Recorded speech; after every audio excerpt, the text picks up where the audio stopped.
Now, a webinar is very, very simply, it's a web conference. It's where a group of people get together on the internet through their browsers to listen to an expert deliver a training program. Now, the training program is a combination of video and audio. They can see a PowerPoint presentation or your computer screen or whatever you want them to see.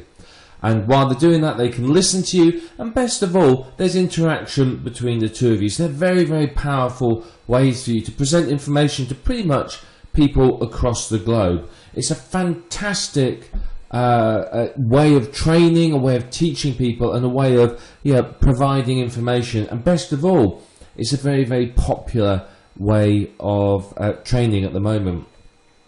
So, in the old days, it used to be just audio. You'd have a teleconference and people would talk. But, with the advances in internet technologies, the better availability of high-speed broadband, now video is so much easier for people on the internet. So, video is typically a part of a webinar. As I said, you would create a PowerPoint presentation, you would go through something on your screen to train them and show them how to do whatever it is you want to do.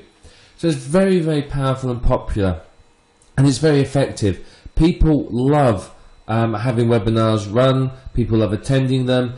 It's like attending an offline training course, but sort of in person, but online. People like going to training courses and training programs and learning, but often the cost or the distance is insurmountable for a lot of people. And for you as somebody trying to run that, it's expensive. You have to hire a hall, hire equipment, advertise, get people in, etc, etc, etc. So it's not always particularly easy to do. So a webinar allows you to run a training program almost as if you were there in front of them, but across the internet. So it's very, very powerful, and it's pretty much replacing teleconferences these days. If you remember a year or two ago, the thing was teleconferences, you had to run them, you had to do them, they were very important, it was the in thing.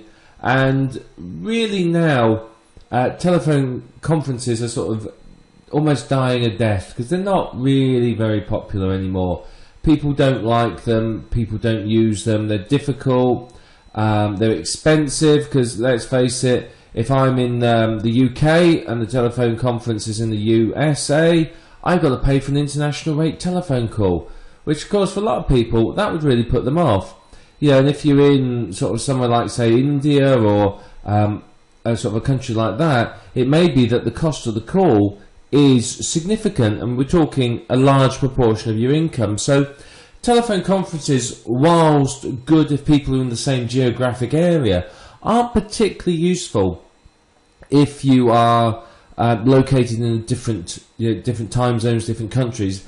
Paying for international calls really would put a lot of people off. So webinars have really helped to overcome this because people can do it all online.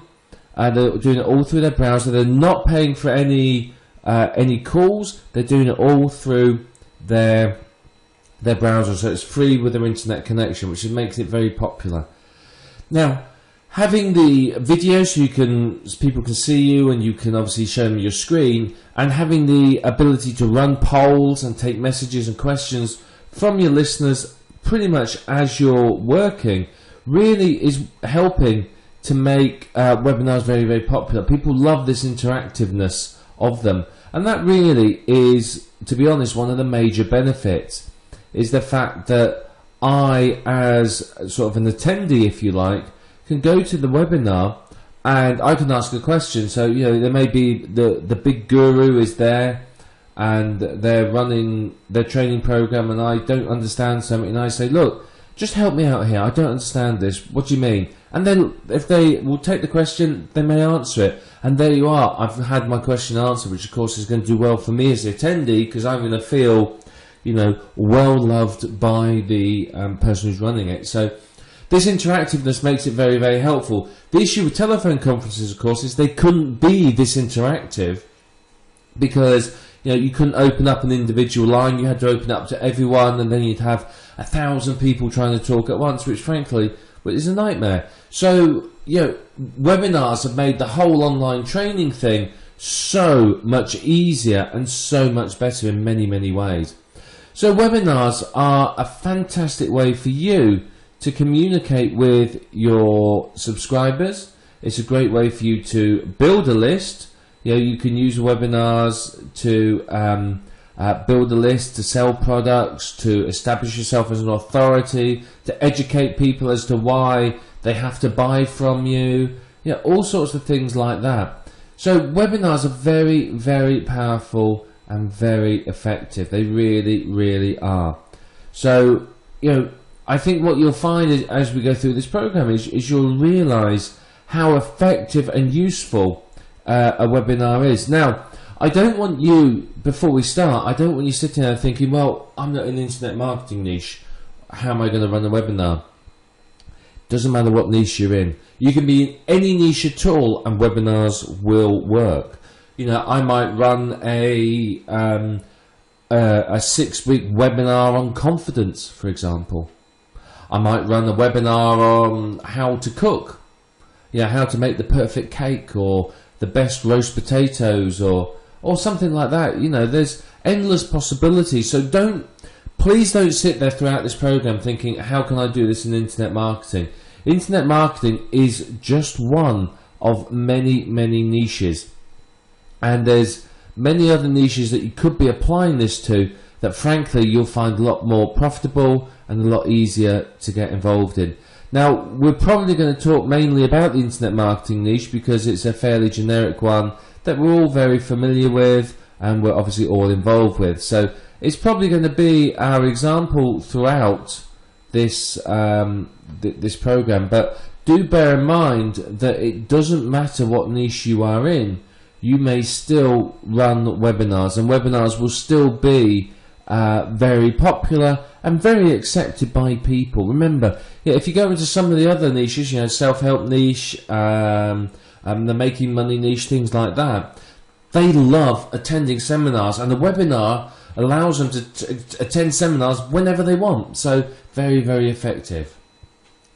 So let me just talk a little about what you're going to find in this course. Now, we're going to go through quite a lot of information about webinars. By the time we finish, you will know everything you need to know to run a webinar and be ready to go.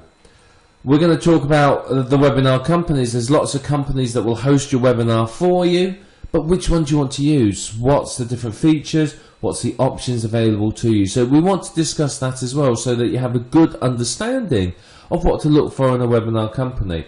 The last thing you want to do is to set up your webinar and have a nightmare because of the webinar company. I mean, that's really, really going to ruin it. If you've worked hard to get 1,000 people on there that are all raring to go and ready to listen to you, and then it all falls to pieces because of the webinar company, that's a huge, huge problem. And worst of all, because of the terms of service of the webinar company, there's probably no legal recourse for you, so you couldn't go off and sue them or anything like that, because they'll say, well, we don't guarantee a service or something like that.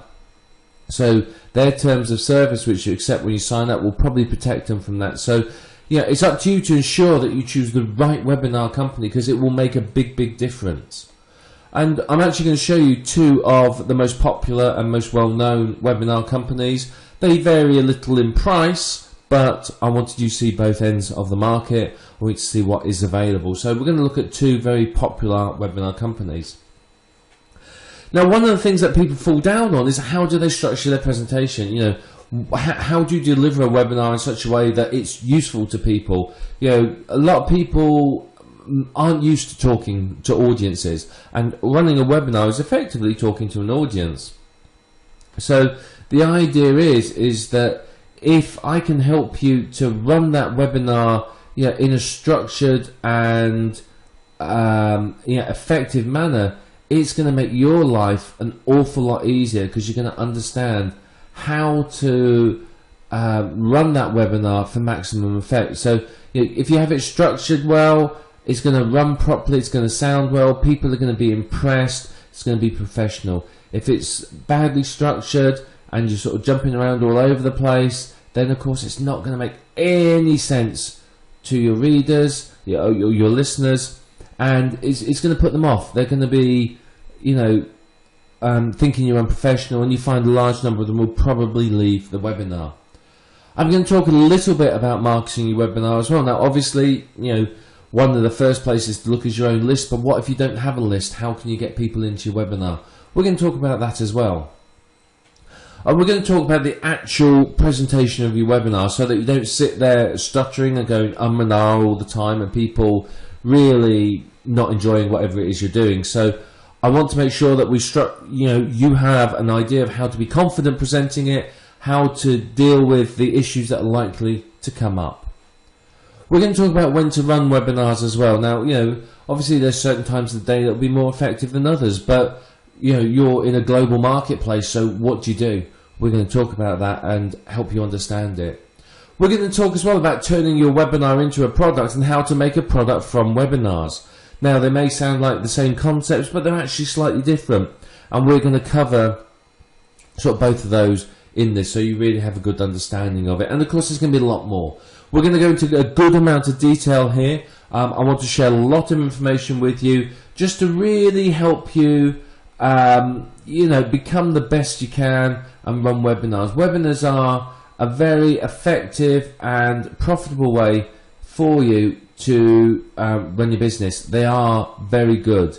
And what I want you to do by the end of this is to be in a position where you can very easily run your own webinar with no problems at all. So I want you to hold on and get ready as we're going to go through and start teaching you all about running webinars and profiting from them. So let's start talking about the tools that you need in order to run a webinar. Well, I think the first tool pretty much goes without saying. You're going to need a webinar hosting company, quite obviously. Now, you can try and get software and run your own webinar, etc., but frankly, it's so much of a headache, I wouldn't even bother trying. You need high availability coming into your site. You need a lot of technology behind it, which, to be perfectly frank, is too much like hard work. It's much easier for you to rent space from a webinar hosting company. Now, if you were really keen and you were running an awful lot and you wanted to go into the markets, then sure, you can do that, but most people aren't going to. So you're going to have to get a webinar hosting company. We'll talk about those in a little while. Now, next, quite obviously, you are going to need listeners. There's no point you running a webinar if there is nobody at all listening in. You've got to get listeners, and we're going to talk about that more as we go through the program. So, think about that. You are going to have them. Now, what else do you need? Well, you need a good quality microphone. What I strongly recommend is that you get yourself what we call a podcasting kit. Now, it's a microphone that it will sit on your desk, but it's in a base. It's got a base on it so it doesn't get knocked over. Has a cradle in it so that you can bang it a little and it's not going to get tapping noises. And it has a pop filter. If you don't have a pop filter, when you say "puh," you get some funny sounds. So if I say, I've got a pop filter here, so if I go pop, you can see that. That's with the pop filter on. If I remove the pop filter, pop, you can see that it sounds very different. Pop and pop. And if I go snake, snake, you can see there is a difference. And it does make a difference. Now, what you can do if you want is, obviously not everyone's going to be able to spend sort of $70 to $100 on a decent microphone. So you may want to use a headset mic. If you are going to use a headset mic, then please practice beforehand and put it in a position where you don't sound like Darth Vader. There's nothing worse than listening to a seminar, a webinar where all you can hear is the host breathing. It's terrible. It really is. It's so off-putting. So you've got to position the microphone right to make sure that when people are listening to it, it's easy for them to listen to it. You don't want them to be sitting there thinking, oh God, I can't quite make out what he's talking about. I can't hear it properly. So get a good quality microphone. The pop filter, as I said, I feel it's very important. It does improve the quality of the sound. It takes away some of the sort of harshness of the voice, particularly sort of P's, S's and other sounds like that. Now, when it comes to positioning the head mic, if you're going to use one, then you sort of want it sort of almost parallel with your nose, basically. I know that may sound a bit counterintuitive, but if you have it right in front of your mouth, you're going to get the panting sounds as you're breathing. You're going to get breathing when you're breathing through your nose. You're going to get all the P's and S's sort of over-pronounced, if you like. So position it sort of opposite your nose and listen to it a few times. Record yourself. You've got Windows Media Recorder if you haven't got anything else. Just record yourself speaking, test the position, because when you're delivering this webinar, it's got to be right first time. You cannot sort of say to people halfway through the webinar, hang on a minute, I need to spend some time repositioning my microphone, because people are going to go, all right, bye, and leave.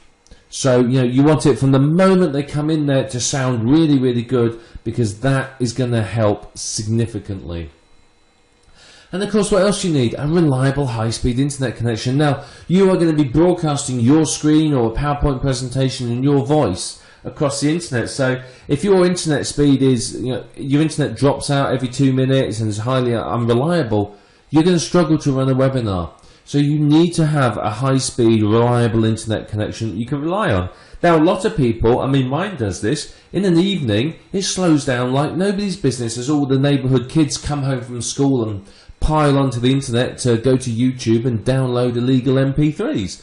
But, you know, if I ran one in the evening, it would be a nightmare. But if you run one at the right time of day and you have a good quality internet connection, it'll make a difference. You may want to run a few speed tests at the times that you're planning on running your webinars, just to make sure that they run okay.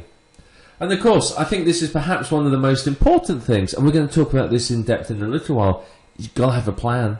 Without a plan, what are you talking about? You have to know exactly what you're covering, and you have to know the order it's been running, and your listeners need to know what you're going to talk about as well. They need to understand what you are offering them so that they can know that it's worth signing up for. If you haven't got a plan, how do you know what you're going to talk about to them?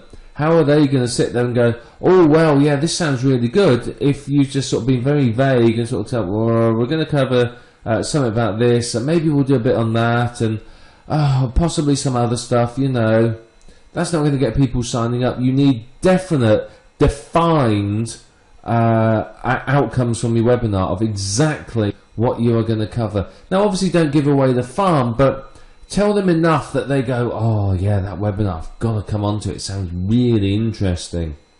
And that's going to help you significantly. So, we touched on this just now very briefly, but let's talk about it more in depth now. Let's talk about scheduling your webinar. What time of day do you run it? Well, firstly, it depends on when your target market is.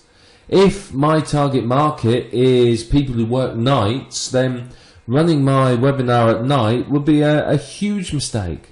If my target market is people who work during the day, and I schedule my webinar for, you know, middle of the day, they're not going to attend. People who are at work typically cannot attend a webinar. So you have to think about when the best time of day is to run this webinar. So it depends upon where your target market lives. Now, obviously, if they're in a different time zone to you, you don't want to run it at a time that's convenient to you. You know, if I say, well, I want to run my webinar at 9 o'clock in the morning, but my target market's in, say, the United States, well, 9 o'clock in the morning to me is anywhere between sort of 2 a.m. and 5 a.m. depending on where they are in the USA. Of course, they're not going to stay up to that time of day, are they? So you have to take into consideration where your target market is. For a global market, you may want to run multiple webinars. You may want to run some that are in the evening USA time, some are in the evening sort of Europe time, some that are in the evening Asia time. Yeah, I know, it's not going to be massively convenient for you, because you're going to be running a webinar at, you know, sooner or later one of the webinars will be in the middle of your night. But if you're committed and you really want to give the best to your listeners and you want to get the most from the webinars, then you'll manage, you'll do it. You know, it's only occasionally that you're going to do something like this, so you have to be flexible and sort of give to your listeners like that, because you know you can't expect your 1,000 potential listeners in India to all sit up till 4 in the morning just to listen to your webinars. Some of them may, but the majority will not. So you do need to be, shall we say, flexible in when you're going to run your webinars. In most cases, evenings is usually a good time. Somewhere between sort of 7 or 8 p.m. is usually good, because, you know, most people are home from work by sort of say 8 p.m. They've had their dinner, they've eaten, they're ready to sit down, and they're ready to do something like this. If they've got children by 8 p.m, yeah, if they're putting kids to bed themselves, it's usually little kids by 8 p.m, they're usually in bed. So parents are typically free. And what you'll find is, you know, that's a good time of day. Now, if you were to say, well, I'm going to run my webinar at, say, 5 p.m, a lot of people are going to be either at work, commuting, feeding their family, or something like that. But it does depend upon what your target market is doing, where they are, and so on. But that's up to you to have that level of understanding of them. You know, you have to make the effort to know who your target market are, what they're doing, and so on. You know, you need to know their availability. And you may, as I said, schedule 2 or 3 or even more webinars at various different times in order to sort of maximize your reach. Now, that's very important if you are trying to maximize your sales. Now, say I'm selling something, I may well say, well, I'm going to run sort of 2 or 3 for, you know, a couple for each time zone, and that way I can maximize the people that attend, and of course then maximize how much I'm going to earn from it. So take into account that majority of people work during the day. Weekends are a bit funny. Now, it's hard to say whether weekend's good or not. I know personally, and from a lot of people I know, weekends are just terrible because, you know, kids stay up late, you're often out and about, so weekends don't tend to work as well. Friday nights aren't good. Typically Mondays to Thursdays are good days to schedule your webinar.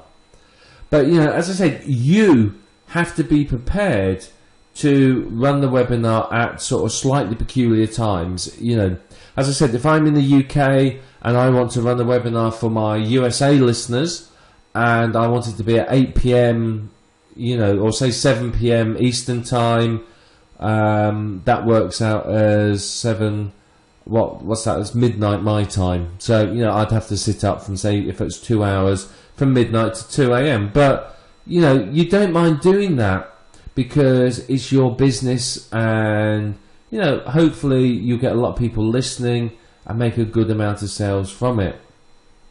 So, you know, you are going to have to be prepared to do these slightly peculiar hours with running webinars. It's just the way it goes. Now, one thing you can do is to offer a replay service. This is quite a good idea, because again, what happens if I can't attend it? You know, you might have scheduled your webinar for Wednesday night, and I'm really interested in attending, but unfortunately Wednesday nights, well, that's the night that I go I go to Aikido, so I'm out all evening, so I can't attend, and I'm probably not going to want to miss my, you know, weekly scheduled event for a webinar. So, you know, offering a replay service is going to ensure that you get the most listeners, because people will come back on for, you know, 2 or 3 days afterwards and listen in, and people who couldn't make it for other reasons is going to come and listen in. So a replay service is going to help you maximize your listeners and obviously maximize your profit. So when it comes to scheduling your webinar, please think about it very carefully. Make sure that you're not just sitting there going, well, this time's convenient for me, so this is the time everyone's coming to the webinar. Think about your target audience. Think about what they do for a living, where they work, what hours they work, and so on. You know, you have to do something that is convenient for them all. And if you offer the replay service and you sort of maximize your exposure, if you like, then you're obviously going to do a lot better with your webinar. So before we look at some webinar companies and see, you know, what they offer and what they look like, let's just spend 5 minutes and talk about what to look for in a webinar company. Now, obviously, there are a lot of webinar companies out there. There's many different providers, all with different features, different benefits, and so on and so forth. So the question is, well, which one do you choose? And that's part of the answer we're hoping to answer, part of the question we're hoping to answer in this video. So firstly, you've got to know your budget. How much money have you got to spend on running the webinar? Yeah, part of this will determine, which provider you go with, but if you have an idea of how much money you're looking at make, you're confident you can get, say, 1,000 listeners, and you feel that you can make sort of, say, $600 in sales, you don't mind spending sort of a few $100s on the webinar. So you have to understand what to expect to make from the webinar. If you're purely list building, but that you're going to make money off them sort of once they become on your list, you'll go, yeah, okay, I don't mind spending money. But if you're sitting there thinking, well, I'm not going to make any money from this at all, what's the point in spending too much money? So you've got to understand your budget. You need to know really what you're aiming to achieve from your webinar, and that's going to help you determine how much money you are going to spend on it all. So, get to grips with your budget first of all, know how much money you've got available to spend. You need to know as well, do you want to have the session recorded?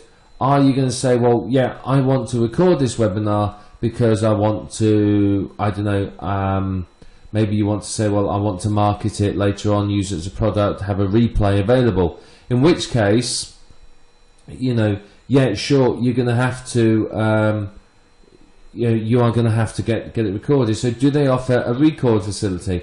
If they do, is it included in the price, or are they going to try and charge you extra for it? You need to know that. What's the reliability of this webinar company? Are they there for the long term? Do they offer good quality? Do they have problems? Go and look at people's reviews. Have other people found it? Have they had issues, or have they found no problems at all with the company, found them very easy to work for? So look for a few reviews of the webinar company, and that is going to help you again to make your decision.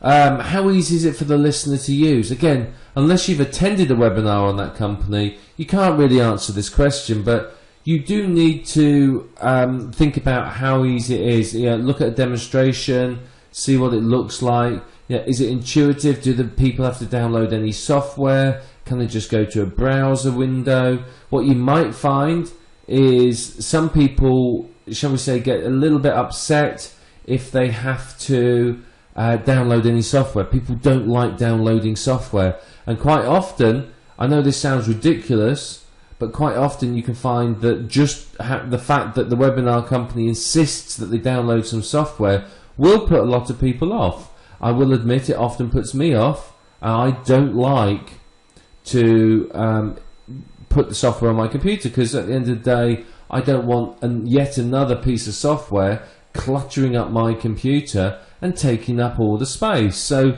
a lot of people don't trust it. So quite often, if you can find a webinar company where you don't have to do any of that, it'll be much more effective for you as the person who's hosting it. Now, you need to, as well, one thing that's useful is being able to host polls and take questions. Can you ask questions of people and get them to take a poll? Can you say, well, does everyone understand how to FTP something to a server? If you get back, 90% of them don't know, you want to cover that. But if you get back that only 10% don't know, you may say, right, well, when you go to the replay, I'll put a video up there of it, and you could take some things offline then that you spend time talking. It helps you if you can run polls to understand what your listeners know and what they don't know, which obviously is going to help you tailor the training program specifically for them. As I said, the last thing you want is to spend an hour explaining how to FTP and how it all works when 90% of your audience knows, because they're going to be bored senseless. So, it's useful to be able to do that. Same with taking questions. You want to be able to take questions. You want to be able to you know, have people be able to ask questions, because that helps you understand what they do and don't know, and it helps you understand what they don't understand that you're explaining, because you may think you're explaining something that's crystal clear, but to everyone that's listening, they're scratching their head going, I don't know what he's talking about. What's he talking about? No idea. He's talking gibberish. So, you know, taking questions often helps. Now, whether you answer the questions then and there, or you leave them to the end, that's up to you. One thing that works quite well is keep an eye on the questions, and if the questions are something that is directly relevant and will help understanding of what you're trying to communicate, answer it then and there. If it's one that you look at and think, well, it's a bit off topic, write it down and you can always answer it at the end. So, you know, that's very, very important. Now, here's another important consideration. How easy is it for you to use the webinar company? Is it easy? Is it difficult? Is it an intuitive interface? Is it complex? Does it require you to install software? Yeah, etc., etc., etc. You have to understand how easy or not easy it is to use the webinar company yourself. What's the availability of incoming lines? You know, if you're running a webinar and you're expecting, you know, 4,000 people on it, but the webinar company go, well, actually, you know, we can only really support, you know, 100 people, then it's useless, waste of time. You've got to understand how many people they can support and whether that is sufficient for your needs. You know, if you're planning on a paid webinar where you're only going to have 100 people, you don't need 4,000, a capacity of 4,000. So, you know, again, you've got to understand the size of your webinar, because it's going to influence your budget. But again, the final consideration really is, what's the speed of response to the website? Is the webinar host one of these companies that's so slow, you know, you click on something and it takes ages to update? You know, again, you can get this from other people's experiences, look for reviews and comments and so on. But I think we're going to look at the webinar companies in a moment, but you have to consider all of these points when you're selecting your webinar company. You do not want to have any issues. This webinar has to be delivered really, really professionally in order for you to maximize your earnings. If you are going to struggle with your webinar and you find that you know, the webinar company is causing you problems, that's not going to help you to make any sales or make any profit from it. So, you know, please make sure that you consider these. Now, we are going to show you 2 webinar hosts. There are many, many more. Which one you choose is ultimately up to you. The 2 we're showing you here, I'm not recommending in any way, shape or form, because, you know, there's plenty out there. But what I am showing you is 2 that are very popular and commonly used by internet marketers. So I want you to be aware of them. So let's go over now and look at 2 of these webinar companies, just to show you around a little, show you sort of some of the pricing schemes and give you an idea of pretty much what to expect. Okay, we're going to talk now about this site. It's GoToMeeting. GoToMeeting.com is the company. They provide you the facility to run meetings, webinars and training online. The one we're interested here is the GoToWebinar feature. So one of the big benefits of this company is that they offer you a free 30-day trial, so you can have a go, you can use it and see what it's like. You can have webinars of up to 1,000 people, so that's very, very good. You can set up the webinars very easily, works on a Mac or a PC, and has integrated audio conferencing, so you can save everything as well. So this is fantastic. Let's have a look here at the plans and pricing, just so you can see what they offer for you. So you can see here, go to webinar. They give you a few different options here. If you want up to 100 people, it's $99 a month. Up to 500, it's $400 a month, and up to 1,000, it's $500 a month. You can try it free. So basically, yeah, if you're going to do a one-off, then create a free account and run the webinar. If we click on the try it free, you'll see you can run a webinar with up to 100 people. So that's not too bad at all. But it's a good start, really. Now, one of the benefits of GoToMeeting is it's very, very well known. If we look here at the features, you can see some of the features of this site. So for you as the person who's running it, you can schedule it using a form. So here's sort of the form. People can register, you can brand it, you can set up you can have practice sessions beforehand, which is fantastic. Now obviously we will talk about practice sessions and how important they are. You can have email templates as well. For attendees, you can see here it's self-service registration. There's automated reminder emails, and if they use Outlook, obviously it can integrate with the Outlook calendar, which is fantastic. So here's the control panel. This shows you can see it goes down quite a bit there. So you can see sort of what you can see. It tells you you're on air. You can stop showing your screen. You can show your screen. You can use the keyboard and mouse, etc., etc. Here it tells you how long you've got. Tells you how many attendees there are and how many are paying attention. Now this is quite useful. It always freaks people out. It's basically how many have got the window active and how many haven't.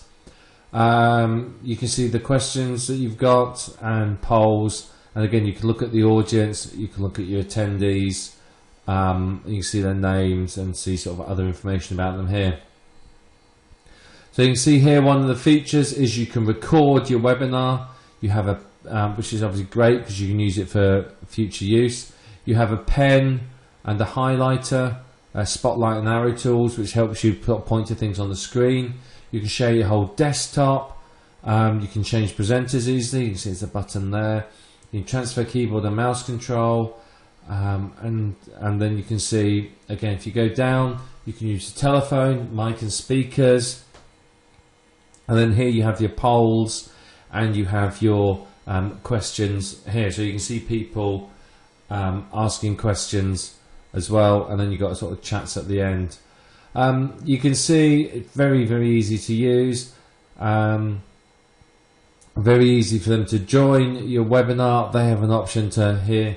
You can see it raise their hands to get your attention. They can type in questions, join in polls, or chat down here as well. And then if we just continue down, you can see you can get toll-free audio services if you want, and then afterwards you can get sort of feedback. So you've got options to provide detailed reports on registrations. You can survey people. You can see reports on everything that happened, and again you can see that there's sort of more options there for sort of multi users and organisations. So it's very, very good, really. I think it is. It's very useful. If we click on how it works, again we can sort of have another look at it. But I think it's very, very good feature, and GoToMeeting is one that people really like. It's very popular with internet marketers. You can see here what you do is you schedule your webinar. So you give them a time, date, description, title. Then you invite people to register, so you can fill in sort of forms and invite them from there. You remind them to attend, so you can see here you can send out 3 reminders. So you can set one for a few days, 1 day and an hour, and you can link there to include it in their Outlook calendar. You can prepare for it, so you can look at any of their registration responses. You can practice a few times to get yourself good at it. You can see how many people have registered, and so on and so forth. And then obviously you present your webinar. So they've spent a lot of time. I mean, a big part of GoToWebinar is aimed at corporates and companies, but as internet marketers it's still very, very useful for us. There you can see our screen.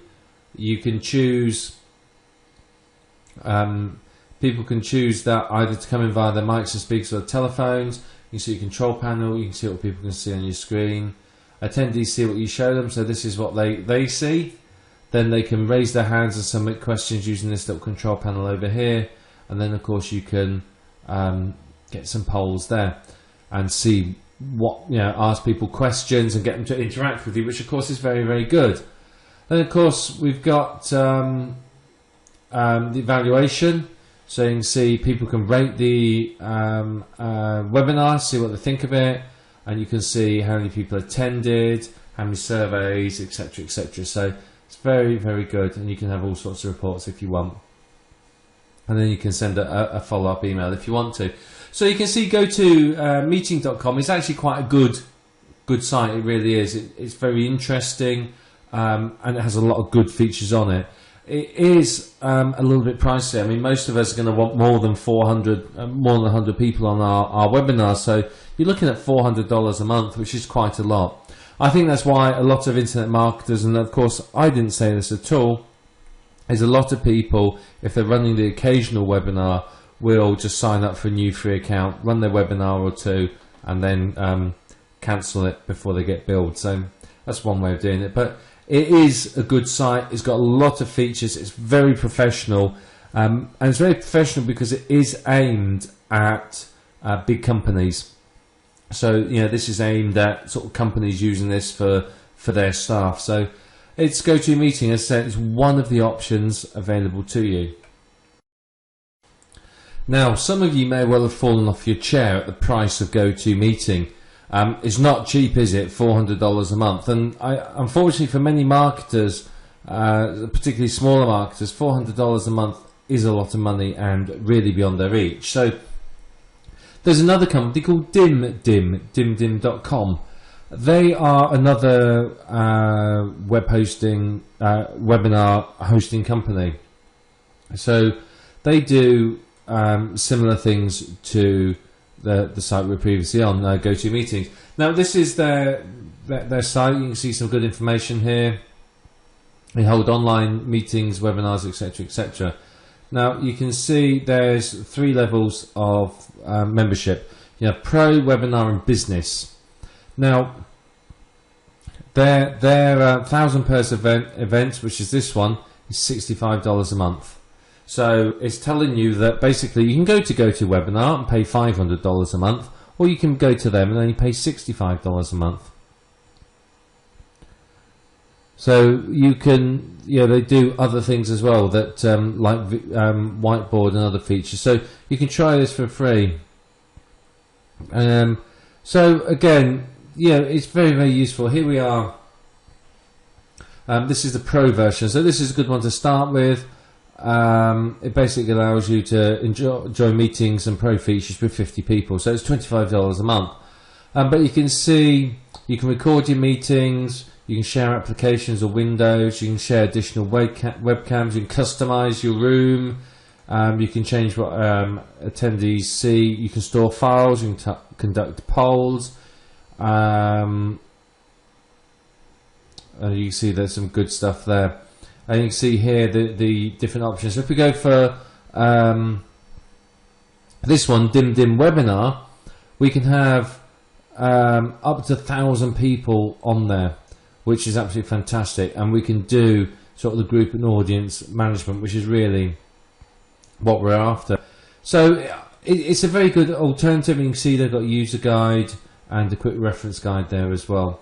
And you can get started and use their free trial here. You can get more info as well. So let's just go and look at there, compare the products, and we'll see some of the differences in them. Again, you can see here that I've got a 1,000 person room. Fantastic. I've got 2 gigs of storage. I can have up to 4 people participating as hosts. Public and private chat. I can make anyone a presenter.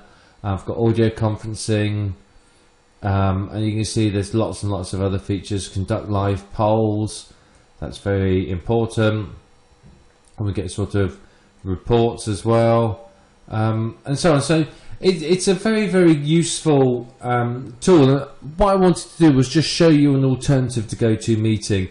GoToMeeting is the one that most people think of when they think of running a webinar online, but $400 a month is a lot of money. It really, really is.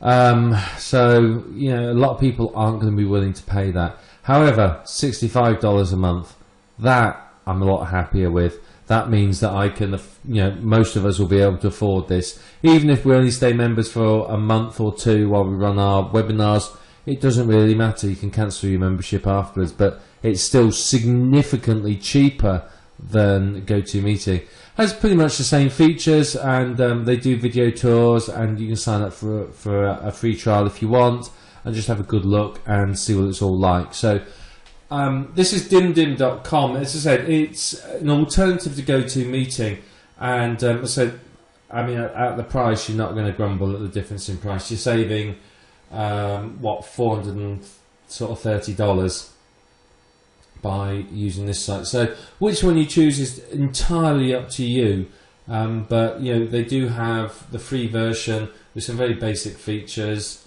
that basically will allow you to do sort of small 10 ones. So you could always do some 10 user ones if you wanted to, and then obviously move up to the larger ones. So up to you which one you choose to use. But these are just two of them. There are many more. If you search for webinar host or webinar company or webinar on Google, many more will come up. But these are just two of the more popular ones. And as I said, I wanted to show you two at different ends of the sort of budget range, so that you can really realise that there's plenty of options available to you, and that webinars really aren't outside of your reach. I mean, if I'd just shown you GoToMeetings, you might be thinking, I can never run a webinar, I can't afford $500 a month.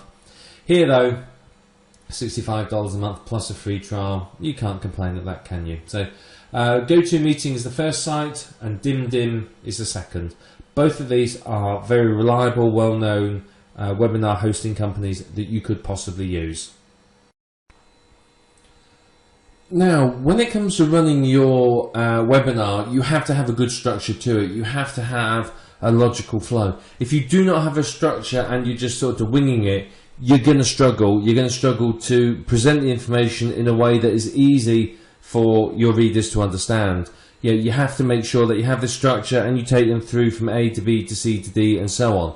If you don't, it's going to be difficult. And the last thing you want is for people to be sitting there scratching their head thinking, well, you missed something, I don't understand this. You want to take them through step by step. What I recommend is that you plan out your program and you print it out. Have it written out or printed out next to you, so that you can tick things off and work through it as you're running your webinar. You don't want to have it on your screen, because if they're looking at your screen, you don't want to have to be sort of switching windows so that people can see what's going on. What I do is, if I was running a webinar, I would list out the main sort of chapters, if you like, that I want to cover, and then sort of the main points within that, and just work my way through it. I could put it on a laptop next to my main computer, or have it printed out. It doesn't matter which, as long as it's there. Now, it's very important that you start and finish on time. People have set aside, you know, the time that you've said for your webinar. So if you don't start until, you know, you say you're starting at 7:30, but it's 7:45. You're 15 minutes late. You're going to have annoyed a lot of people already. A lot of them are going to say, well, why we bother turning up? You know, you can't even bother to be here. And typically, you know, if you're not there dead on time or even early, people will leave, and you'll get a lot of people leaving. I've gone on to webinars and telephone conferences where, you know, you get there on time and it's just saying the conference isn't open yet. You wait 5 minutes. If it hasn't appeared, you go, you know what, not worth it, and you put the phone down and you go and do something else. So, you know, you have to start on time. Finishing on time is also quite important. This is why you need your structure. You need to know how long it's going to last, and this is why you can't really be distracted by questions as you're going through. You know, people, you know, if I'm running my webinar in the USA and I've got some gentleman in India listening in, he's, you know, hours ahead of me, so, you know, it's the middle of his night, so he might want to get a couple of hours sleep before the morning. So by me waffling on a lot longer, you know, I'm irritating people again. So what I tend to do is say, right, well, I'm running my webinar from 7:30 to 9:30. At 9:30, I will take questions, and I will do an hour of questions. And that way people have the option that, well, 9:30 comes, they go, well, you know what, my TV show's on, or well, I'd really like to get to bed now. And they can go off, and they know that they've not missed the meat of the webinar. All they've done is missed a little discussion, the questions. So they're not going to be too upset by that, if you know what I mean, but they will be if they miss the actual meet. So making sure you start and finish on time is common courtesy. So how do you start? Well, you can make sure that everyone can hear you. One way to do this is to just sort of ask people to put a yes into the box if they can hear you, in the question box, and just get lots of yeses from people. You may want to start talking about yourself, introduce yourself, maybe say hello to people and how are you, where is everybody today, and just read out some names and locations, because again, it's going to make people feel special and like you're talking to them as individuals. So you get people to type their name and location into the question box, and again you say, there's Jack in Colorado, Johan in Germany, or whatever. You read a few out, and it's going to just sort of help break the ice and relax people and make them feel that little bit special. You want to introduce you. Who are you? Why are you there? Why are you speaking to them as an authority? What qualifies you to be an authority in this structure? If you are interviewing somebody, you may well introduce them and their qualifications and spend more time on them than yourself, because you can assume that they know a little bit about you. So, spend 2 minutes just talking about the rules of the webinar, tell them where the toilets are and the fire exits, that sort of thing. How are you going to handle questions? What's the duration going to be? And so on and so forth. So just, set out the rules. Doesn't have to take a long time. Only need a couple of minutes on that, really. Then give them a little bit of background if it's appropriate. You may want to sort of tell them, well, I'm running this webinar because, and give them some information that lets them understand why it's being run and why it's important that they listen. Once you've done that, you're going to introduce the webinar. What are you going to tell them? Tell them what they're going to learn throughout the webinar. That's the next thing you need to do. So again, this is only going to be a few minutes, 5 minutes at the most. You're going to introduce the webinar, and often the background and the introduction sort of merge into one. It depends upon the subject and sort of how you're presenting it. Then you'd get into the main meat of the webinar. Now this may be half an hour, it may be an hour. It depends upon what you're trying to communicate to them. It's going to be as long as it needs to be long. So you then go into the main meat and you tell them the main content. Try not to get too distracted by questions and go off on tangents. If people ask questions, yay, that's all well and good, but do not allow yourself to get distracted. Take questions where it helps enhance the understanding of the content that you're trying to present. But it's important that your webinar flows logically. It's got to go from A, B, C, D, and so on. If you're going from A to E to F to Z to T to B, people can go, huh? So make sure it flows logically. It's just going to help people understand. Remember, this has to be as easy as possible. And by making it flow logically, you're going to build a good relationship. People are going to be happy with what they're seeing, and they're going to feel a lot better about the whole webinar thing.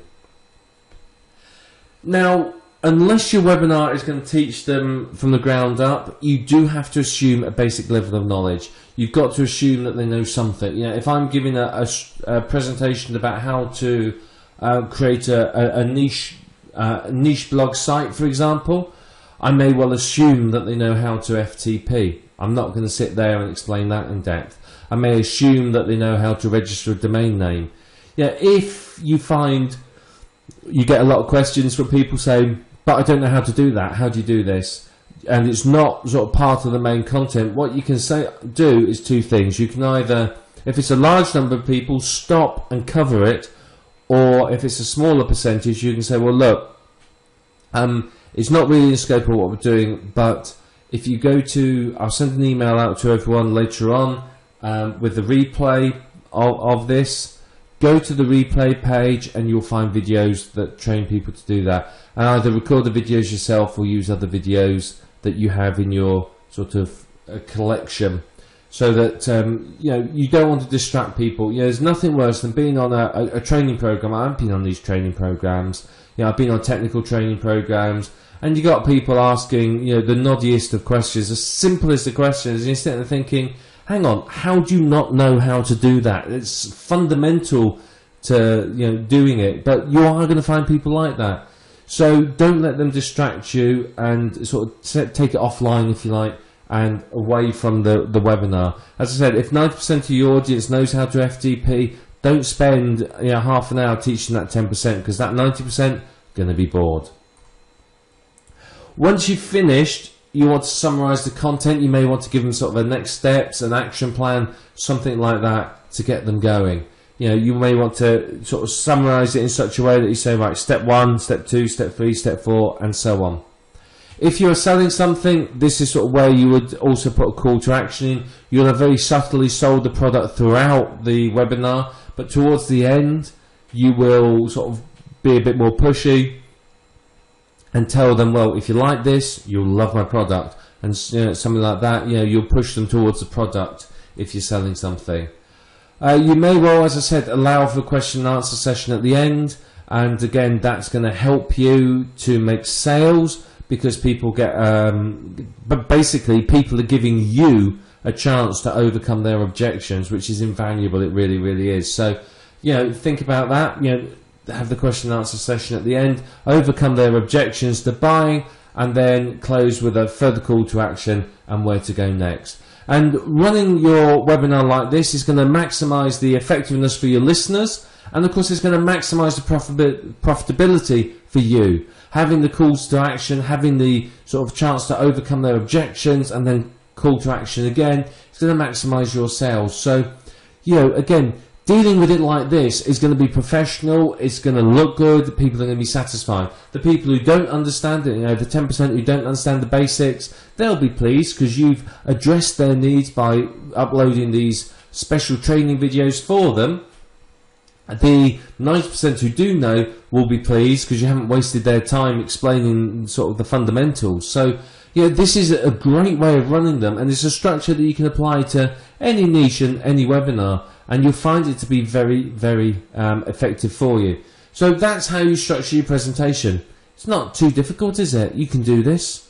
So let's move on now to the next video. You know how to structure your presentation, so let's get on and give you some more information about how you can really profit from these webinars. So let's talk a little now about how you market your webinar. So in order to make it worth your while in most cases, you need a good number of listeners. We're not talking tens of thousands, we're talking sort of a few hundred. But it depends on the type of webinar. If it's a web training course, it may well be sort of tens rather than hundreds. If it's a free webinar where you're selling something, you want the more the merrier, really.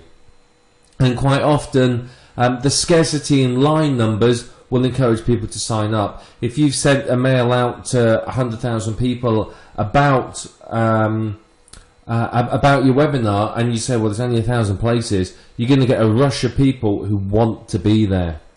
So where do you market it to? Well, firstly, you can market it to your list. Your list is probably your first port of call. Now, some of you are not going to have a list, in which case, obviously, you can't market to your list. But a list is typically where most people would start marketing webinars. If you don't have a list, then you're going to have to joint venture with other people. So this is where it gets a little bit more complex, because if you're joint venturing with other people, you're going to have to obviously make sure that you can track their affiliate commissions or pay them per lead. Or, for example, if I was running a JV to promote a product launch and I got the product owner on there, I'd get him or her to mail it to their list. So you're going to have to find a way to joint venture with other people, really, to get it out there. So this may require reciprocal arrangements, it may require affiliate links, or anything like that, really. It depends upon sort of how you are going to run it. So you've got to think about this and think about how it's going to work. So it's important to realise that, even if you've got a small list, you could still get a good number of people attending your webinar. So, market it to your list, joint venture with other people, pull in a few favours from other marketers, whatever it takes, really. What's a good idea? Before you run it is send out reminder links to attendees sort of 3 days beforehand, get to send out reminders a day beforehand, and even an hour. Remind them a few times, but don't sort of hassle them every sort of 10 minutes saying, don't forget the seminar, the webinar, don't forget it, don't forget it. send out these reminder links. But these reminder links can be under the guise of useful information. So you're providing them maybe with something they've got to do before they turn up, some studies, some information they've got to have, what they need prepared, ready for your webinar. You may be giving them some information, some background knowledge on the webinar, and building it up to make sure that they attend. So these reminder emails serve sort of a few purposes, really. It helps to remind people about your webinar. It helps to remind them why they really need to attend it. So, make sure there's useful information rather than just a link that says, yeah, my webinar's tonight at 7 PM, be there. Get some good information in there. It's going to help you make the sales. You can usually, with a free webinar, expect quite a lot of people not to attend. A lot of people, and we've probably all done it, is we see a webinar and we think, oh yeah, I really want to go to that. You sign it up, you forget about it, or you think, oh, I can't be bothered, or whatever it might be. So this is why you have to send out these reminder emails, because the reminder emails are motivating them to attend. A good set of reminder emails is going to get your attendance up. Now, if you have the budget, you could use pay-per-click and other paid advertising methods, Facebook or whatever it might be, to market your webinar. It really is up to you whether you do this or not. It's not necessary, but as I said, if you've got the money and you know you're going to get a return on investment, may well be worth pursuing. So let's talk about free webinars now. Free webinars are really, really good if you're building a list, or you want to establish your authority in the niche, or you are already an authority in the niche. Free webinars are great ways of building that authority up, because people will come along and listen thinking, who's this person? You then have a chance to present to them and show them that you are an authority, which of course is going to help you to make sales. So free webinars are very, very good. Now, if you are joint venturing with other people, or you've managed to get some promotions, free webinars can be used to build your list. Free webinars will have a higher attendance ratio. You'll have much more people wanting to attend simply because it's free, but conversely, a lot of people will not turn up because they think it's free, they haven't paid for it, so they think, oh, I can't be bothered, or I can't be, my TV show's on. A fair few of them are going to be tire kickers. You have to accept that, but don't worry about it, because you can give a good presentation, run it well, and it won't matter. People will still, buy at the end and subscribe to your list or whatever it might be. The important thing is to get them on the call, so you have a chance to persuade them. And of course, this can help you in future promotions. If you presented a good webinar, and then people are going to be more interested in the future to attend others, to spend money with you, and so on and so forth. Free webinars are a really, really good way for you to enhance your list relationships as well. You can run a webinar to your list just for free, just to give some information, and it's going to help you. Because of course your lists are going to go, oh wow, yeah, this is great, this is fantastic. And it's going to build a relationship, because they're building in their heads a relationship with you. They're hearing your voice, they're getting to talk to you through questions and answers, and it's going to help you really, make the most of it. So a good use of free webinars is to promote products or product launches. If there's a brand new product launch going on, I could run a free webinar on it, maybe even get the product owner in on it if I could. If I've got my own products, or I've got affiliate products I want to sell, there's nothing to stop me running webinars on those. Give some background information, give some information that sort of helps them do what the product says, and then point them in the direction of the product as the way to go. Paid webinars. Well, paid webinars are great, of course, because you're getting paid for it. You've got 100 people that paid you $50 a time, for example. You're going to love that, aren't you? So paid webinars are often very, very good. So they're a good way to earn. Now, one of the big benefits with them, or one of the big challenges, is you've got to sell it to people. Why would I, as your listener, want to turn up to it? So you've got to really make them go, yeah, I've got to attend. So paid ones tend to be, not just one-offs. They tend to be a series. So I might run a series of webinars on how to create your own graphics from Photoshop, for example. And then it's like attending college or an offline training course or something like that. So you have to sell the paid webinars, But what you will find is if somebody pays, they are likely to turn up. In 99% of the cases, they spent good money, they're going to be there. It's only in case of emergency or extreme apathy that you find that they don't actually turn up to the paid webinar. Now, with a paid webinar, it's always worth adding some bonuses to it. Encourage them to come in, add some advertised and unadvertised bonuses so that people turn up and you say, well, actually, I've arranged for you to have this, this and this as well. And they're going to go, wow, yeah, great. And they're going to be really in the mood and excited. Give something away, run a little competition on your webinar, something like that. All that is going to help get people interested. The replay is very, very important for a paid webinar. People will want to listen to it repeatedly. They may have listened to it the once and say, well, yeah, I've got most of it, but I want to listen to it again to really make sure I get it. Always over-deliver on paid webinars as well, just like with the product. Don't make it too salesy. If you're promoting other stuff as well, don't be salesy about it. Just casually mention it. People are paid to be there. They don't want to be sold to just because they paid money. They're going to get annoyed. So don't make it very salesy. Focus. As it's paid, then obviously you can recruit joint venture partners and affiliates and get them to promote your webinar and so increase the number of attendees. So that's a great way. Obviously they'll get a percentage of the webinar fees, but you would make that up from adding people to your list and so on. And of course, one of the important things if it's a paid webinar is have a back end lined up. If they've paid $100 for sort of a 9-week training course on Photoshop, have a back end. It may be advanced training courses, more webinars, it may be some other related products or consulting or whatever it might be. But get the back end sorted, because then you can further increase how much you're going to earn from your webinar attendees. So, these are the things you have to consider with your webinars. Is it going to be free or paid? And once you've decided that, get marketing it.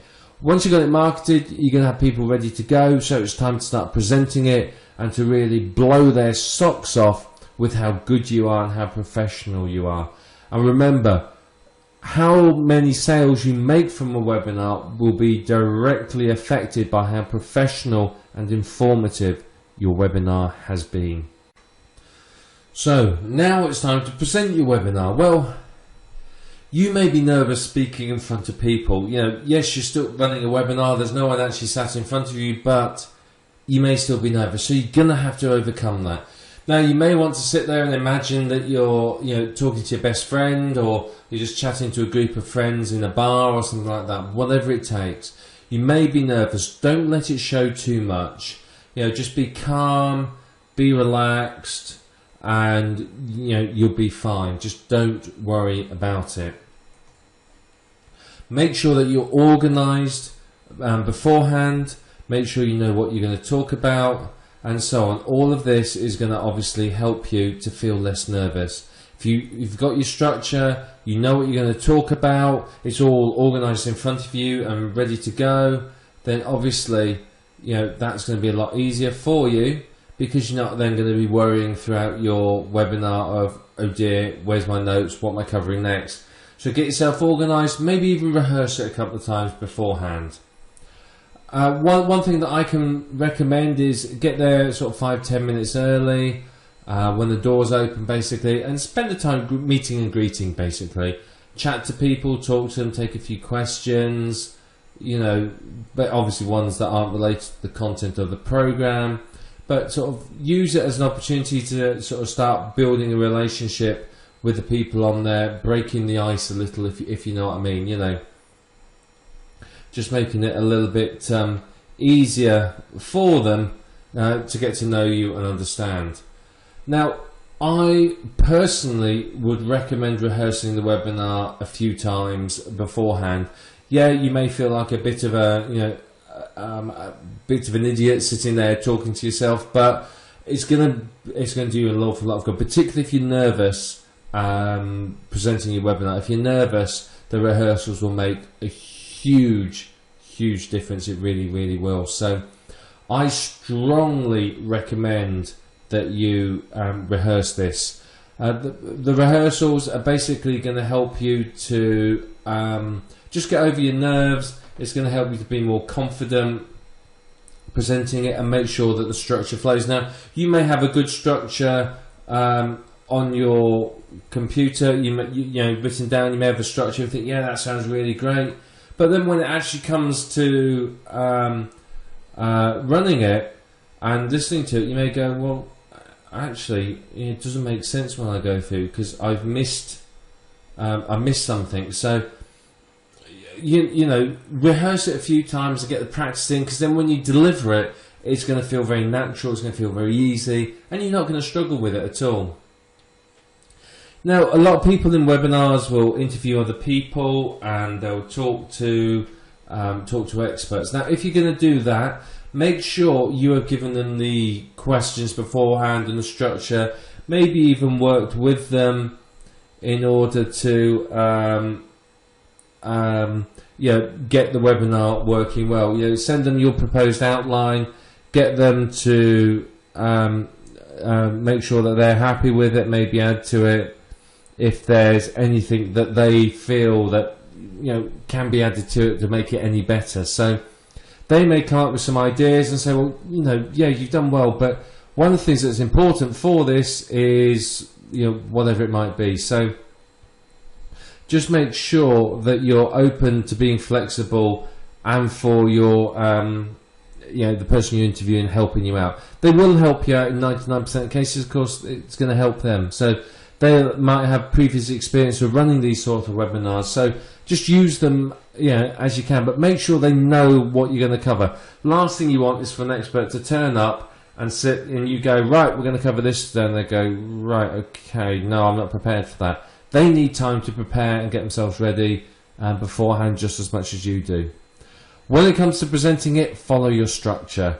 Don't be tempted to deviate. You know, if you've rehearsed it, you've practiced it, you've thought about it, you've got the structure right, don't be tempted to deviate and go off on a tangent, because you're going to end up winding people up. It's going to confuse someone if you're interviewing them, you know, and so on. Define when you're going to take questions right at the beginning and literally only do them at that time. I found that it's usually best to leave questions and answers right to the end. It just avoids distractions. The last thing you want is to be stopping, you know, every few minutes. You're delivering good content and every few minutes you're stopping to answer some question. Now, if you see a question come up that's directly related to the content and will help in the greater understanding of it, by all means, answer it then and there. But, you know, if I'm busy talking about, might say, my niche blogs and how to set them up, and someone's asking questions about FTP or some such thing, you don't want to worry too much about that. So think about when you're going to ask questions, but don't let it distract you or your listeners from your webinar content. People have come to hear this content, and if they find you sort of dancing around and getting distracted and talking about all sorts of other things, they're going to get a bit annoyed and fed up, to be really truthful with you. When it comes to presenting it, don't sort of slouch down. Sit or stand straight and be relaxed. The reason being, when you sit and stand straight, your voice projects a lot better and you're going to be more confident. You know, if you're slouching down and you're scrunched up at a funny angle, it's not going to help. It's going to sound a bit peculiar. People aren't going to really know quite what you're talking about. So, you know, sit up straight, stand up straight, whatever it might be, and it's going to help you both with your confidence and ensuring that your voice is the best quality possible. If there are any technical problems, and one day it's going to happen, don't panic. Quite simple. Stay calm. Just tell people just to wait one moment while you contact technical support, or if your power goes out or your computer reboots or something like that. You know, when you go back in, just sort of apologise and say, I'm very sorry, the power went out, you know, I don't quite know why, but I'm back now. If it happens again and I disappear, don't panic, I'll be back as soon as I can.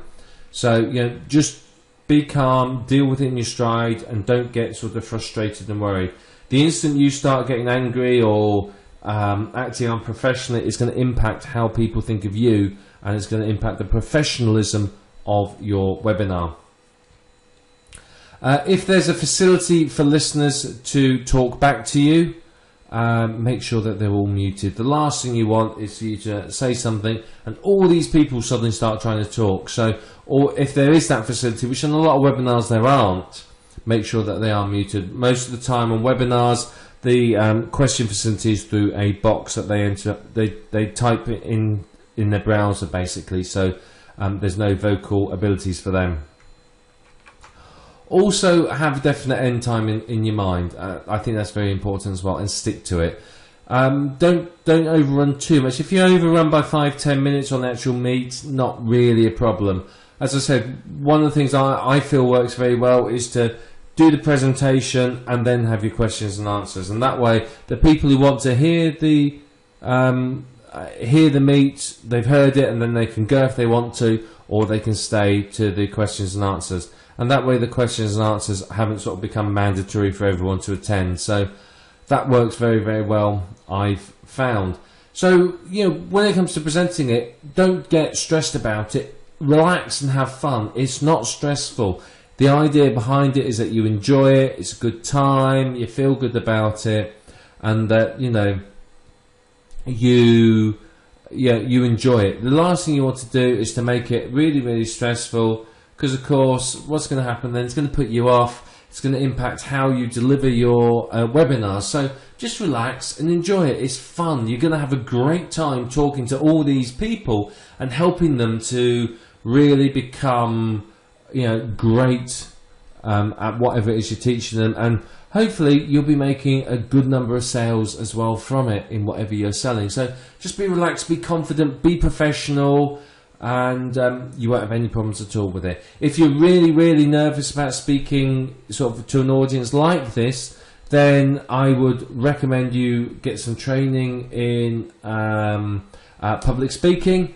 Maybe go to somewhere like Toastmasters International, something like that. They are very inexpensive, but they are a fantastic way to learn public speaking so that you're confident in talking in front of an audience and delivering a webinar.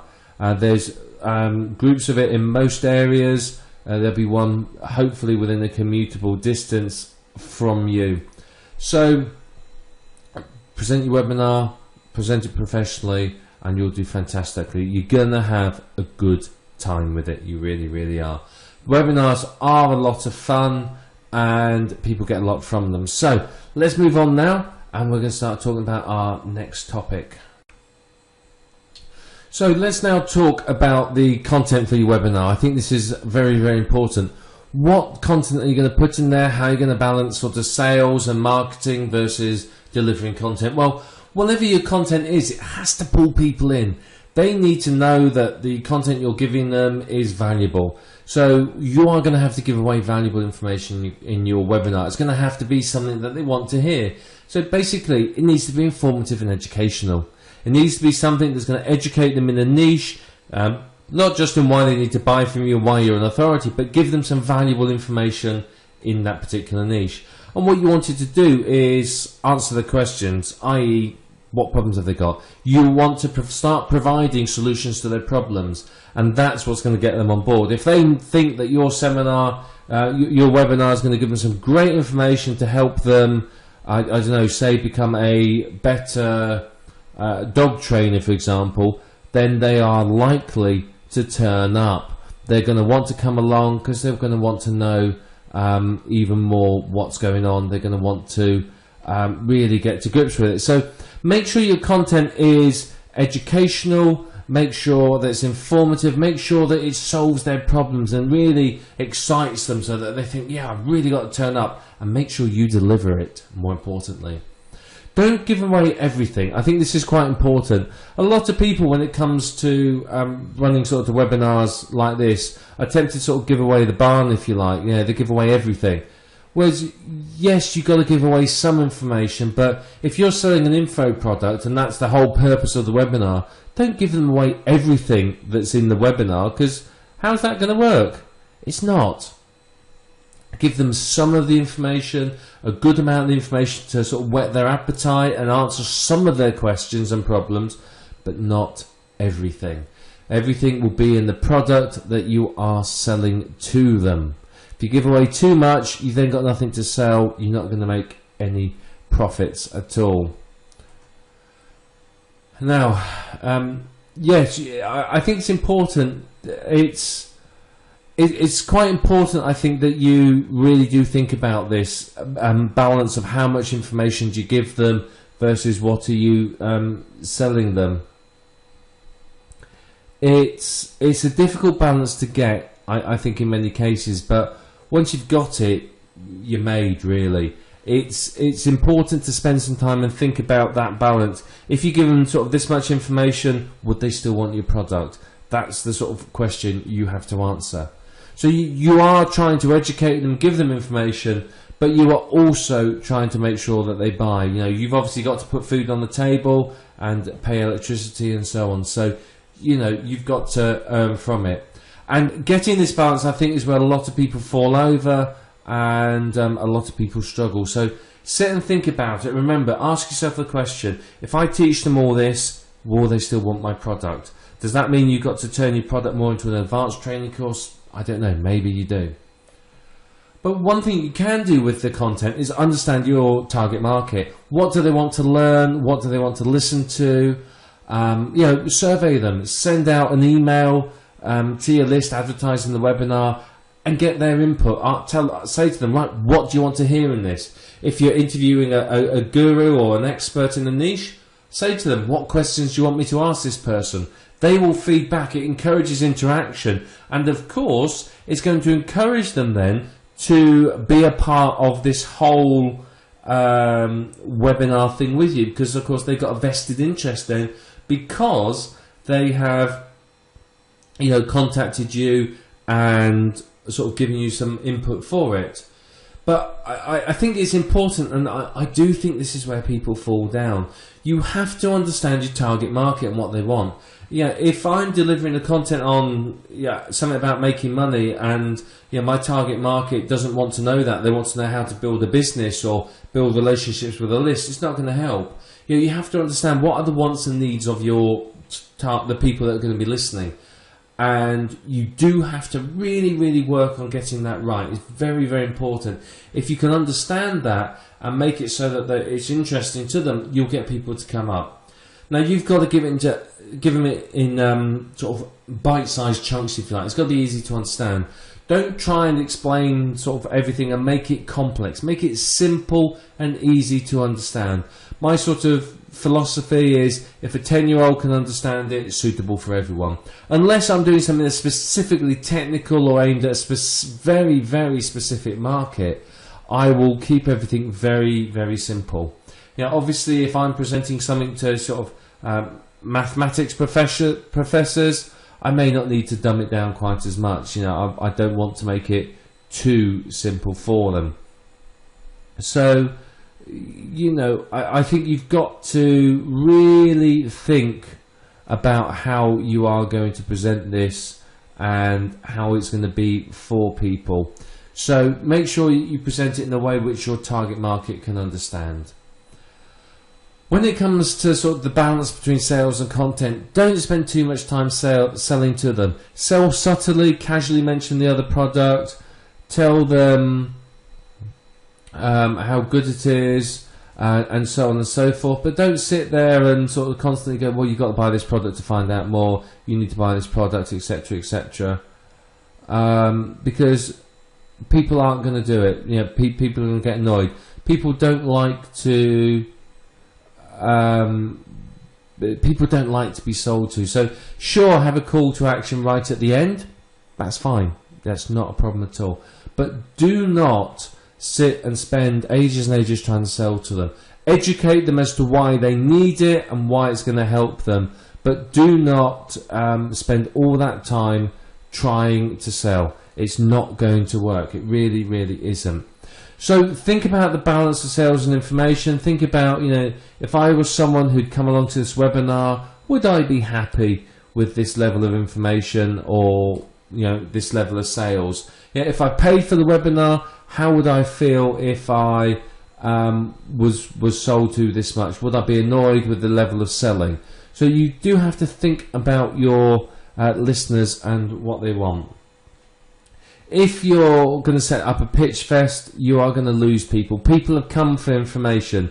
So if you are there constantly trying to sell, they're going to start leaving the webinar. Basically, you're going to lose them, and you don't want to do that. So avoid a pitch fest. I mean, by all means, you can say to them up front, I've heard this on a few times, we're all adults here, I am selling you a product, but I'm going to show you how it all works up front, and then the product will give you even more information on how it's done. So, doing something like that, but you've got to get the balance right, because if you don't, you're not going to profit. You might make some money, but you're not going to make as much as perhaps you could. So it's very, very important for you to carefully think about this balance. Get this balance right, and you can see a good increase in your profit. So really, really think about it. But give them good content, balance the sales versus content, and your webinar is going to go great. It's going to go fantastically, and people will love it. And once you've done one, you can do many, many more, and people will love the webinars. Webinars are fantastic.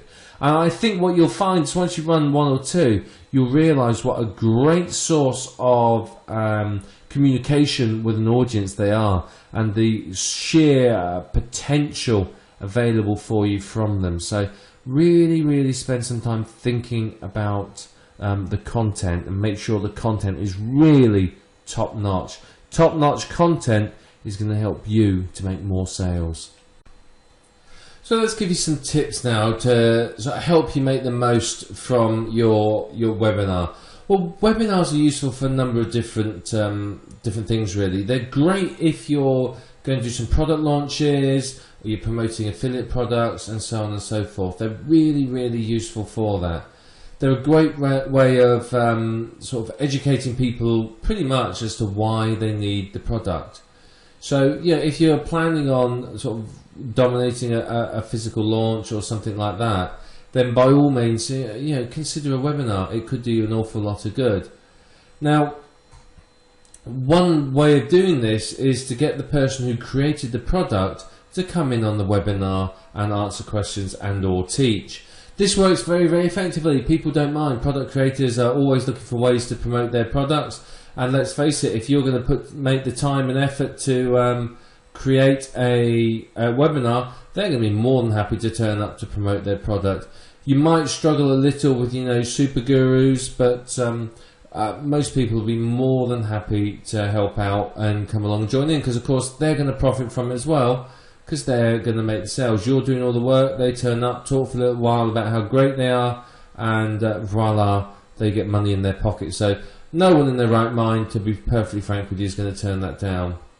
So it's a very, very good technique, and as I said, most people will be more than happy to come and turn up and give you information and help. They will usually as well help you with determining what questions to answer, how to run it, and so on. They'll help you with the content side of it. Don't expect them to do it all for you, but they will often help. And what you can usually find is they will often promote it by emailing their list as well. So you can often find that they will send your webinar details out to their list, which of course is going to be great for you. It's going to help you get more people on the webinar yourself. This method with webinars is actually very, very, very effective. It's a great way, particularly if you're not really a known name. If you're not someone that everyone goes, oh god, yeah, that person is an expert in the niche. Something like this is a great way of getting your name known. Basically, it really, really is. I can strongly recommend that you do this. It's very effective, and it's going to help you make more sales and obviously profit more, which of course is not a bad thing.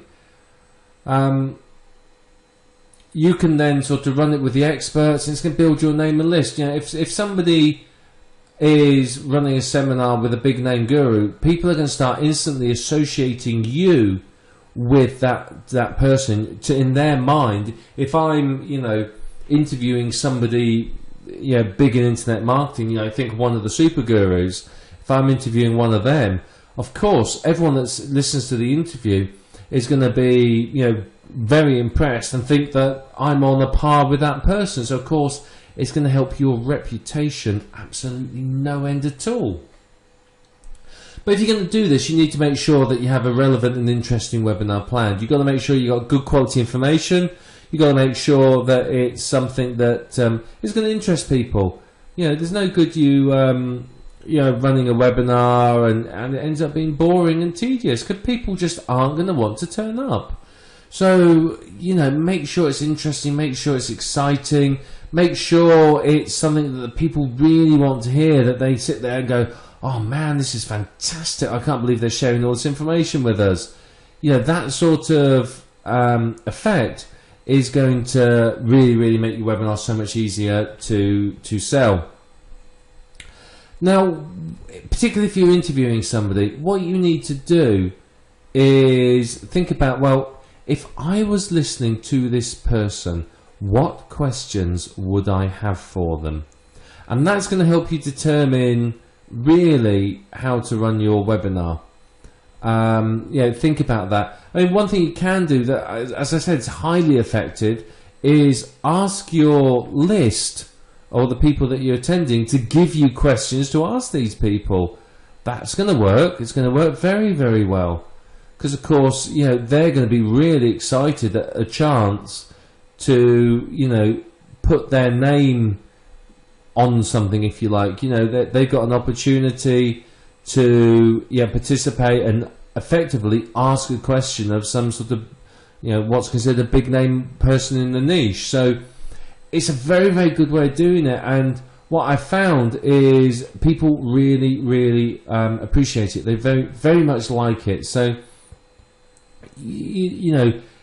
just get in the mindset of your listeners and understand what do they want to know and ask those sort of questions. It's going to help you significantly as well in selling it, because of course, if you can say, well, one of the sales points could be it's the sort of question you would ask this person, it's going to help them a lot.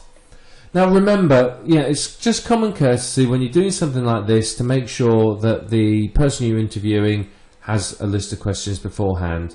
You don't want to surprise them. They want time to prepare so that they look nice and professional as well. They don't want to turn up and be sort of going, well, I don't really know because I haven't really had a chance to think about that. You want them to be able to be very, very professional. And it works both ways because, of course, if you are, acting like this with them and you're giving them that, then they're going to be much more, shall we say, helpful towards you. Whereas if they feel that you're, going to do them over with some surprise questions, then you're going to likely find that they're not going to be so helpful towards you. So, it's building your reputation as someone who's great to do webinars with, because of course, you get one of them to do a webinar, and then you think, well, great, I want to do one with another big name person. These people talk amongst each other, and what you'll find is that they may sort of say, well, I did a webinar with this, so and so's invited me to do a webinar. What's he like? Is he any good? Should I be doing a webinar with him? And if big guru number 2 has done a webinar with you, and he turns around and goes, oh yeah, he was great. He gave me this great list of questions. He built a big attendees. We made loads of money. It was fantastic fun. That sort of thing is going to sort of encourage other people. So you've got to be professional, not just for your people that are listening to your webinar, but anyone that you've invited in as sort of a guest speaker on it. Now, when it comes to running the webinar, I think this is quite important, is just make sure that everything's working beforehand. Getting there a bit early. It's like if I'm running a seminar, a live seminar, I would always turn up early. Go and have a look, make sure the projector's working, make sure the coffee's laid on, that sort of thing. And that's pretty much what you're doing with this. Is you turn up a bit early, just make sure everything's working, make sure your computer's working, make sure there's enough electricity in the house, make sure you've got a glass of water near you, whatever you need to keep going. You don't want to have to stop halfway through and go, look, really sorry guys, talk amongst yourself, I've got to run to the toilet. Make sure everything's done beforehand. You are potentially going to be sitting there for a couple of hours, so you don't want to have to sort of run off halfway through and let them talk amongst themselves, So just make sure everything's working, make sure the webinar company's up, make sure they're all set, make sure they're all ready for you, and so on and so forth. I am personally slightly paranoid with all this stuff, so I recommend testing everything twice. And the reason being is you're absolutely sure then, you know it's going to work. So just test it and test it again just to be thoroughly convinced. Now, unless you have a super large list, you are going to struggle to get enough people to attend. You may have a very responsive small list, in which case, great, good for you. But you may not. You may not have a list at all. So what you may want to consider is joint venturing with other marketers in order to gain some listeners. But again, if you're doing something like this, you are going to have to make it worth the while. People aren't going to, in general, send out webinar invitations out of the goodness of their heart. Typically, they want something back, and usually it's money. But you need to have some sort of arrangement in place. There's got to be something in there for them. Otherwise, why are they going to help you? If I'm Super Guru A with 200,000 people on my list, why would I send your message out? What's in it for me? So make sure there is something in it for them, and I think that worked very, very well. But I think if you can ensure that you run a professional webinar, it's going to really, really help you. Professional webinars are going to look good, and it's just going to make you look good, and it's going to help you make sales. If it's a very amateurish one with lots of problems and ummings and ahhings and pauses because you're not prepared, it's going to look bad. End of story. It really, really is. So you've got to stop and really, really think about it. You really, really do. So when it comes again to your webinar, make sure you avoid all the background noises as well. Don't have dogs barking, children screaming, etc., etc., because it's going to detract from the webinar and stop people hearing you properly. The excessive background noises detract from the professionality, and people aren't going to be happy with it. They really, really aren't. So, like with recording a video, don't have all the noises in the background. Try and schedule at a time when you know it's going to be quiet. Arrange for people to be out of the house if you need to. Inform them that it's all going to be, you've got to be quiet because you're running a webinar. Lock yourself in a room somewhere and off you go. Now, obviously, you haven't got control over your neighbours, but just try whatever you can do to minimise background noises. The higher the quality of the webinar in sort of professionalism, presentation and content, then the more successful it will going to be, plain and simple. So you are in control of the quality of your webinar, and it's up to you to ensure that it is the best possible webinar ever, and that way you are going to maximize your effectiveness. So switch off your mobile phone when you're running it, unplug your landline, turn your speakers down on your computer. Just make sure there's nothing that's going to distract people. Get your schedule together, your structure for it, and really go for it and deliver the best quality webinar you can. And that way you're going to maximize your income from the webinar itself. You're going to do very well with it.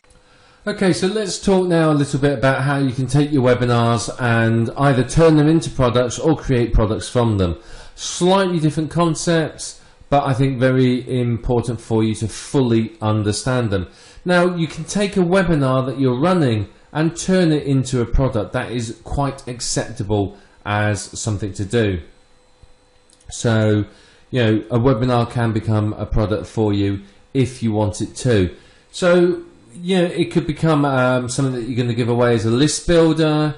It could be something that you're going to use as a bonus to another product, or it could be a complete product itself. In fact, the webinar may end up actually being the product. So that's entirely plausible for it to happen that way. So your product could be a set of webinars.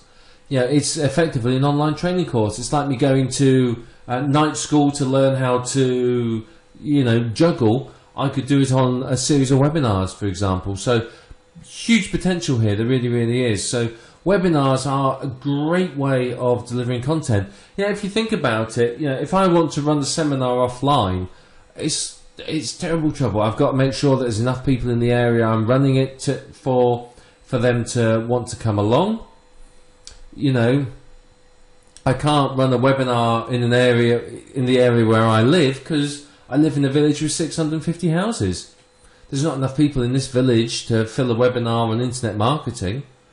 But I'd have to go and run it in a big city where there's plenty of people can get to it easily, and so on and so forth. So, you know, webinars are a great way of appealing to a huge audience. Instead of me having to, you know, hire a room, pay for all that, which is quite expensive, then obviously, you know, advertise, get people in, and have people have to travel all the way to my seminar. I could do a webinar, people can do it from the comfort of their home at a time that's convenient for them. So webinars are very, very, very effective. If you want to build on it by adding some extra videos and books, then you can create a really, really great product. You really, really can. Combine sort of webinars and videos and books, and you have pretty much what I consider a perfect product. It really, really is. It's very high quality, very interesting, very useful to people. It really, really is. You know, because what you can do is you can use the videos and the books to build on the information in the webinars, and it's perfectly acceptable. Great way of doing it.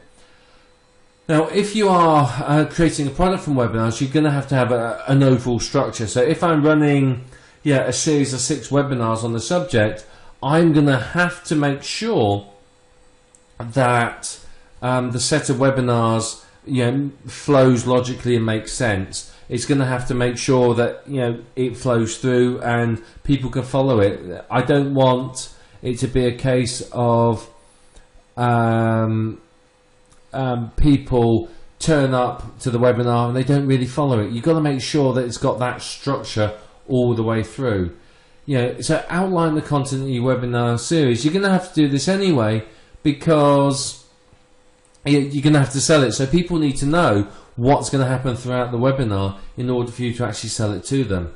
But you're going to have to be flexible with the whole webinar thing, because you know, after the first week you may realise that, well, actually people didn't understand this, or you may think, well, you know, we had a lot of questions about this subject, so let's add this into later webinars. So you're going to have to think about that, be flexible, and adapt your structure and your webinar series according to the needs of your listeners. You may even end up adding an extra webinar in to address issues you hadn't thought of, which is fair enough. And all that would be is an unadvertised bonus or something similar to that.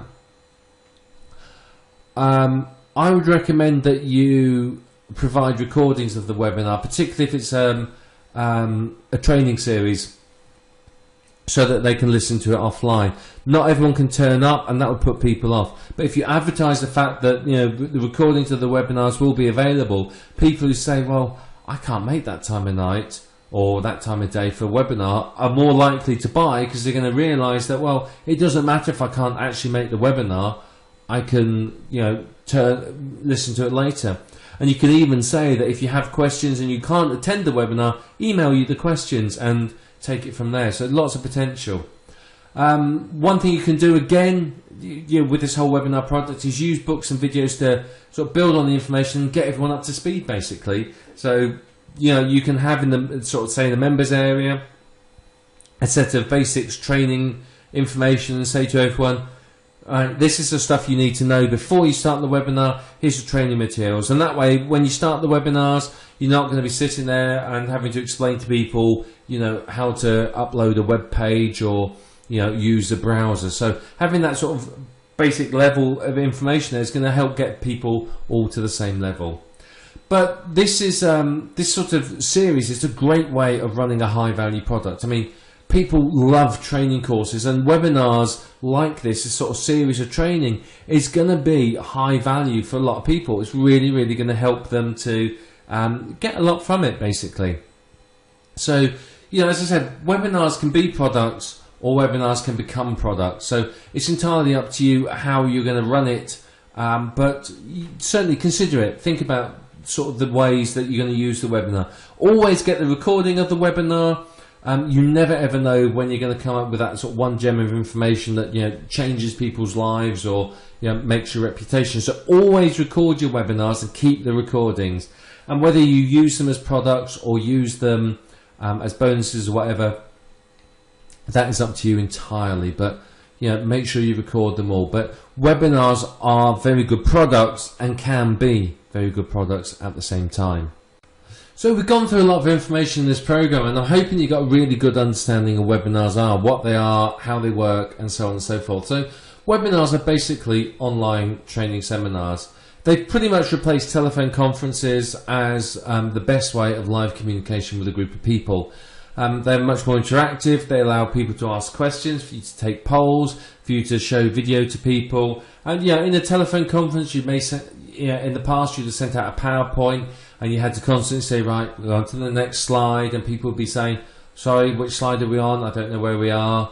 You know, with a webinar, they're looking at videos, a video of your screen so they can see what you can see, so you know that they're all on the right page of the presentation, and you can lead them through where you want them to go. It's a very, very popular form of training, and one that, you know, I can very, very highly recommend you using and being a part of. It's very, very good. Webinars, you can either give free webinars to promote products or build expertise or build a list, or you can do paid webinars. Paid webinars are much more, obviously, you know, you're training people to pay to come to the webinar or series of webinars. Which one you do, it's up to you. You know, it depends upon what your objective in business is. Now, a webinar can be a product. Rather than someone saying, well, I'm paying $50 to attend this webinar, the product could be a series of webinars. And then once you run the webinars, the product is simply the recording. So, you know, you've got plenty of options there, really. Webinars can be run to either promote your own products or products as an affiliate. Again, depends upon your objective in business and what you're trying to achieve as to what you would do. But really, for it to be profitable for you, you're going to have a good number of listeners. You're going to have a number of people on there. You know, running a webinar for 5 or 6 people, unless they're paying you for it, isn't really going to be massively profitable. So you've got to make sure that you get a good number of people in there. So what's your next steps? Right, now, to go on from this here, now, you need to decide on a topic to run a webinar. What subject are you going to run a webinar on? And it doesn't have to be internet marketing related. It could be anything, any topic at all. Absolutely anything you want. These techniques and this works in any niche. I could run a webinar on rose gardening, keeping hamsters, internet marketing. I could write it on creating blog sites, building a relationship with a list, stargazing, anything. Webinars can be on absolutely anything at all. Once you've done that, you need to outline it. So what I recommend is write down the main points you're going to cover. You know, I'm like pretty much like chapter headings in the book, and then just write down the sort of main points in each chapter, and that's your outline for your webinar. And you're going to use that to sell your webinar, and you're going to use it to talk about the subject. Determine if your webinar is going to be free or paid, and what you're going to be promoting as well. So think about that. You know, is it going to be free and I'm going to be promoting this product? Is it going to be paid and I'm not going to sell them anything? Determine how it's going to work. Set up the webinar with a webinar company and then start promoting it. Start promoting it, getting people through the door and signing up. You want them as many people as you can. Then remind your attendees about the webinar. Remind them a few times, but when you remind them, don't just say, oh, it's my webinar. Give them some valuable information and more reasons to attend. Yeah, by the time you finish reminding them, you want them to be, you know, rabidly interested in attending your webinar because, frankly, they couldn't survive without it. You want them that interested in it. Make sure your webinars run professionally. Follow the tips that we've given you. You know, make sure that it's well ordered, well structured, it all works. Make sure that you're in a good area, it's quiet, there's no background noises. One word of advice. And I forgot to mention this earlier, so this is quite important. If you're doing anything that involves a browser, what I will recommend you, if you're running your webinar and you're showing them your browser and your screen like that, create a new account, a brand new account on your computer and go into there to do it. You don't want people to see your browsing history. You know, if I go to Firefox and I start typing a domain name, it comes up with domains that I visited. I don't want people to see that information. I don't want to see user IDs or anything like that. So, if you use Windows, it's very, very simple. You just create a new user profile and you use that one for your webinars. Once you've done it, you've run your webinar, you can delete the profile and all the information's gone. And that way you've got a completely clean install. People aren't going to see everything on your desktop. They're not going to see stuff you've been browsing through. So, that adds to the professionalism. And of course, once you've done it, reap the benefits. There's many of them. And then just keep repeating it. You can either run the same webinar a few times or run different webinars or set up a series. But whatever you choose to do, just do it. Just take action, make it happen. Webinars are seriously popular, and you can use these to really make some very good money, and you can get a lot of people signed up to them, and people love them. People love webinars at the moment. I'm sure you've attended some yourself. So, you have all the information now. Here's a step-by-step action plan on what you need to do. So off you go and take the action and make it happen. You can do this and you can profit from webinars. Whether you profit financially or from establishing yourself as an expert in a niche is up to you. It depends upon your business objective. However, you can do it. Webinars don't require any special skills or knowledge, and you have all the knowledge you need now. So, start running your webinars and start profiting from them. There's a world of opportunity out there just waiting for you to grasp it.